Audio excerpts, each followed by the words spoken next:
Just a wrap up of the work session and the council meeting for the City of Grand Rapids for Monday, May 11th, 2015.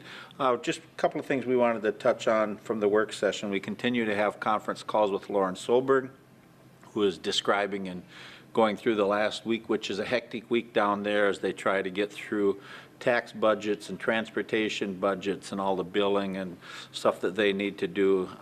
It's sometimes they call it funny season, but they're still hoping to be done next Monday, the 17th, so we'll see where that goes. But Lauren gave us a nice update. Some of our stuff is still in there, some discussion around fiscal disparities, LGA coming back, maybe some slight increases to cities out in the rural areas. So we're optimistic some of the things that we are looking for from a city's standpoint are going to hold when the final legislation is passed. Betsy McBride and Christy Kane were in talking a little bit about collaboration, looking at the project that is going to have a grand reopening at the YMCA June 1st to June 5th.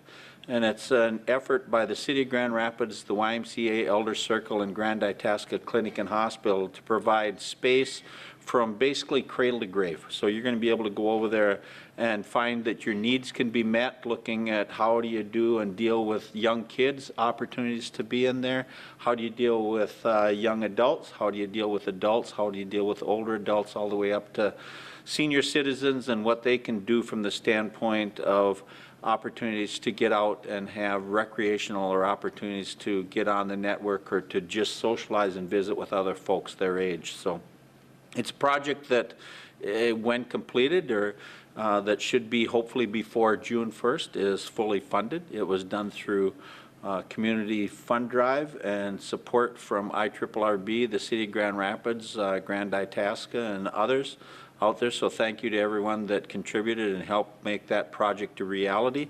I think it is an envy of a lot of areas from a collaboration standpoint, and we to that end have had a lot of communities. Duluth is coming up, Hermantown is coming up, and we've had others, and not only in Minnesota but outside of the state of Minnesota that are coming to take a look at how we are working.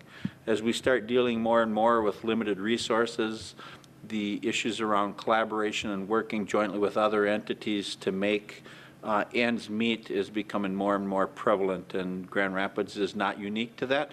But in this instance, we're on the front cutting edge of those type of activities. Just a couple of highlights. One of the things that's coming up this Saturday is the Myrna Lee roll, as we talk about Americans with disabilities, and they're looking at breaking a world record from the standpoint of I think it had been at one point in time something around 200, but I think now they're shooting for in the range of 250. So if you've got some time this coming Saturday at about 3 o'clock, get there maybe 2:30 or so, take an opportunity to get out and support that effort to set a record, but also to bring awareness to the opportunities that are not there, maybe that are limited to people out there with disabilities.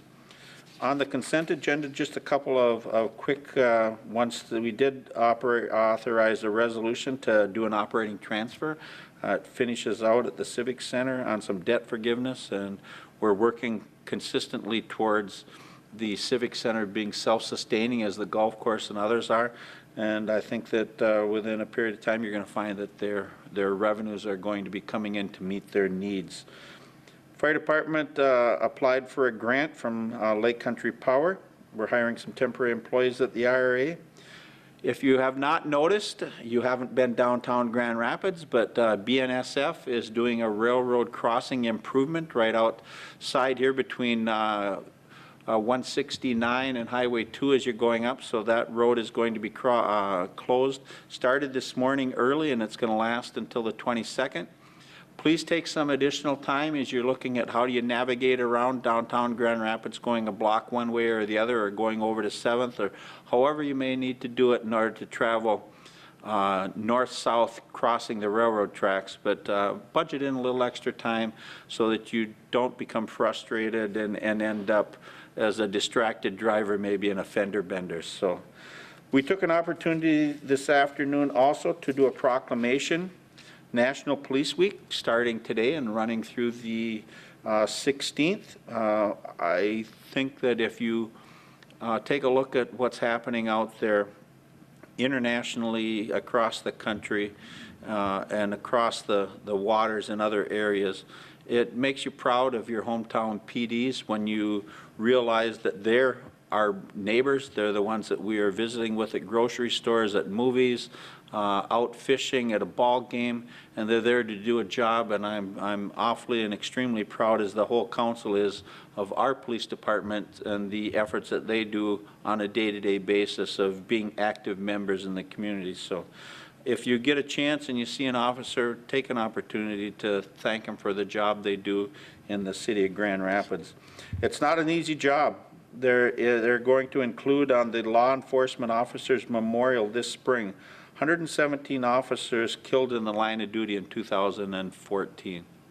Doesn't sound like a big number, but when you take a look at that, it is a big number. It's a number of 117 men or women who are not going home as a result of doing what we all expect them to do in the protection of our rights and abilities to have some peace and comfort when we go home at nights and stuff. So we will not be meeting in 2 weeks. It'll actually be 2 weeks and a day with Memorial Day. So take an opportunity coming up over the next days as the weather goes from potentially a little bit of snow here, but hopefully we will get out into the Memorial Day time frame and you'll be able to get out and enjoy some family and some picnics. So we will be meeting on the 26th, Tuesday. And with that, I hope everyone has a nice evening and take time and get out and enjoy your family in the outdoors. Thanks.